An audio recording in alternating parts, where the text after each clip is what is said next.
ډېره مننه. موږ د اڅکزي صاحب پوښتنې مې راغلي. اڅکزي صاحب چې کومه کیسه وکړه واقعي مطلب نوی ژوند خدای ورکړي، دا د دعاو برکات ولو. زما سره دغه را سره د ملک ګړاب نو دغه څه ویل ملما چې ول پر لکړه به وي، ما ویل یا دا دونه دوای په پسې و په زراو دوای په پسې ولې نو ملک ګړاب به واورو په دې حواله دی چې راغلی وي. یاره چې ما نه کم خطا مات به درد لرم، خو اڅکزی صاحب د خدای نازولی زموږ د چمن دپاره یو د کوژک کار و. هغه د دا وخته څه نه چې ډېر خلک په دا سپیشل میډیا باندې نه پوهېدل، دا فیسبوک و په دا ایډي و په دا بیجو باندې.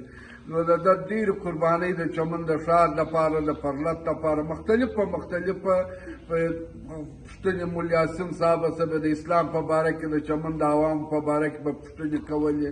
نو بیا هم د خدای نازولی زموږ د ګرد چمن د عوامو دوایګوی و صاحبمانه چې ایمان وکړه د ګرد بلوچستان د عوامو دوایګوی دا د علم خلکو چې معلومات به په اسلامي کې نه وو یا به نور تعلیمي ادارو کې نه وو، بیا به هم اڅکزي صاحب خپلې قربانۍ ورسره کولې په سپیشل میډیا کې د خدای. نو بیا دی خپل د پرس کلب هم یو کارکون دی صاحبمانه، یو خپله برخه لري صاحبمانه. نو د ښه سړي همیشه ګرد قام دوایګوی، ګرد علاقه دوایګوی، ملک خان یې دوایګوی، هر سیاسي لیډر یې دوایګوی چې ایمان وکړه. نو دغه دی وروره بیا هم اپریشن یې په کراچۍ کې د لوی اعلی لپاره کامیابه شو. نو خدای دې هر مریض ته دی شفا ورکړي لکه اڅکزي صاحب ته ورکړه. نو اڅکزي صاحب زموږ د چمن لپاره ښه محنت کړی دی چې ایمان وکړه.